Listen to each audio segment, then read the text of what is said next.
Pemirsa, Komisi 9 DPR sore tadi menyelenggarakan rapat kerja dengan Kementerian Kesehatan.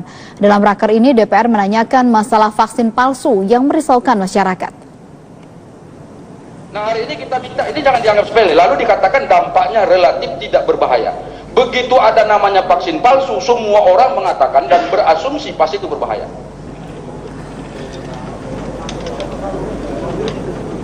Dalam rapat kerja dengan Kementerian Kesehatan, Komisi 9 mengkritisi kinerja dari pemerintah yang lalai dalam pengawasan vaksin yang tersebar di seluruh Indonesia.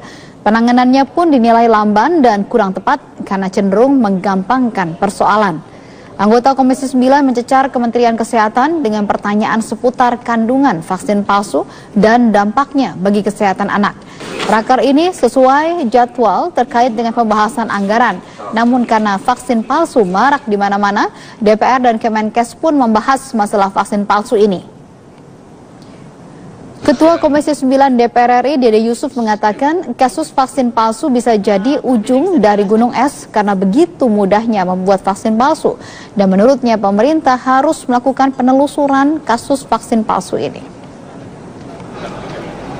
Kita mengetahui bahwa terjadinya case ini sejak dari tahun 2003, artinya sudah begitu lama dan dampak ikutannya kita belum tahu seperti apa. Jadi kita harus meminta kepada pemerintah untuk melakukan satu penelusuran dampak ikutan. Yang kedua adalah apakah ini jangan-jangan hanya ujung dari gunung esnya saja, ya?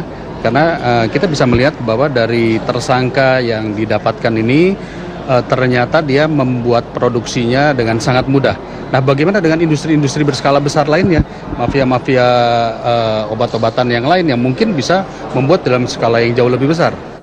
Sementara itu, Menteri Kesehatan Nila Juwita Farid Muluk seusai rapat kerja dengan Komisi 9 DPR RI mengatakan pihaknya akan berkoordinasi dengan pihak kepolisian untuk menelusuri kasus vaksin palsu ini. Dan hingga kini Kemenkes belum bisa memastikan vaksin tersebut palsu dan berapa jumlah serta sebaran peredarannya. Kami telusuri, jadi nanti data dari Barreskrim kita akan lihat dari rumah sakit mana, nah ini ya, atau fasilitas kesehatan mana, ini kita lihat bisa begitu atau bisa juga tadi dengan cara yang merasa tadi kan dikatakan oleh Ikatan Dokter Anak Indonesia dilakukan pengulangan juga bisa. Gitu. Betul nggak palsu atau tidak? Nanti Badan POM akan melakukan uji lab. Kalau betul, kami juga harus melakukan siapa aja fasilitas yang memakai tersebut. Kemudian berapa banyak yang bisa terkena, itu kita cari. Kepolisian kembali menangkap 2 pelaku kasus vaksin palsu di Semarang, Jawa Tengah. Dan dari hasil pengembangan salah satu tersangka, 2 orang yang ditangkap diketahui sebagai distributor. Saat ini polisi sudah menangkap 15 tersangka pembuatan dan pengedaran vaksin palsu. Mereka terdiri dari produsen, kurir, dan distributor. Penyidik dari tindak pidana ekonomi khusus Barreskrim Mabes Polri juga tengah mendalami adanya keterlibatan di 4 rumah sakit, 2 apotek yang salah satunya di kawasan Jatinegara, dan 1 toko obat di Jakarta. Dan hingga kini polisi telah memeriksa lebih dari 18 saksi. Dan rencananya pada Selasa besok Direktur Tindak Pidana Ekonomi Khusus Barreskrim Polri akan berkoordinasi dengan Kementerian Kesehatan untuk membicarakan kasus vaksin palsu tersebut. Di distributor ini kita tangkap di Semarang ada 2. Kita akan dalami lagi seperti apa nanti distribusinya. Karena kita fokus sekarang bagaimana distribusi vaksin palsu ini sampai kemana. Total 15 ya Pak? Jadi dengan 2 sampai hari ini 15. Inisialnya siapa Pak? T sama M. Dia sebagai apa? Produsen atau apa? Dia sebagai apa? Ya, distributor. Distributor, mereka sebagai distributor. Kabarnya apa? Dengan bertambahnya tersangka, polisi terus memburu sejumlah pelaku lain yang diduga turut terlibat peredaran vaksin palsu di berbagai daerah, termasuk sejumlah rumah sakit, tenaga medis, dan distributor obat yang diduga terlibat memperjualbelikannya.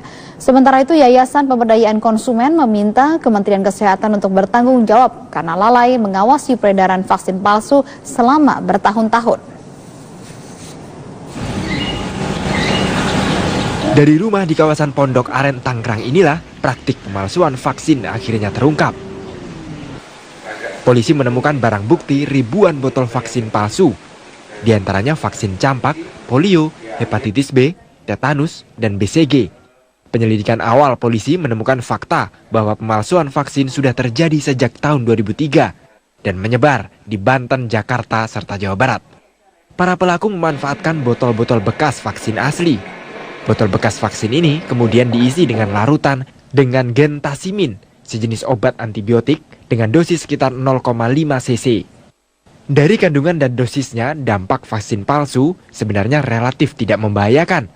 Namun proses pembuatan vaksin palsu tidak sesuai standar dan tidak steril, sehingga bisa menyebabkan infeksi.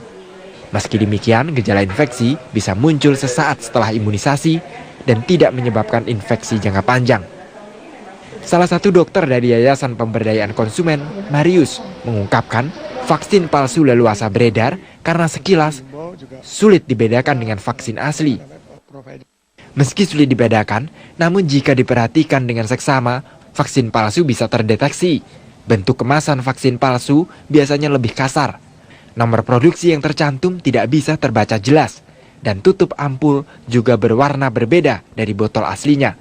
Yayasan Pemberdayaan Konsumen meminta Kementerian Kesehatan bertanggung jawab atas beredarnya vaksin palsu yang telah berlangsung lama ini. Jadi kedua instansi pemerintah ini kalau menurut saya tidak melaksanakan undang-undang konsumen karena produknya dia yang dibina dan diawasi ternyata tidak aman. Saya minta tanggung jawab, ya sekali lagi saya tanggung jawab di Kementerian Kesehatan selama 2 tahun dan tanggung jawab di Badan POM sebelum tanggal 7 Juli 2014, artinya sebelum adanya Permenkes nomor 35 tahun 2014. Sementara itu, Menteri Kesehatan Nila F. Muluk menyatakan hingga hari ini Kemenkes masih menunggu hasil pemeriksaan polisi untuk memastikan kandungan material maupun sebaran distribusi jaringan vaksin palsu ini. Ingin tentu bekerjasama dengan Barreskrim dan ingin mengetahui sejauh mana mereka melakukan satu pembuatan vaksinnya, karena kami ingin mengetahui tentu isinya apa dulu ini. Sterilitas pasti ya, kita sudah sangat meragukan. Kemudian kedua, sampai sejauh mana mereka mendistribusikan. Namun Kementerian Kesehatan juga akan melakukan investigasi terhadap rumah sakit yang diketahui membeli vaksin palsu ini, untuk mendalami apakah ada oknum rumah sakit yang terlibat atau rumah sakit hanya sebagai korban.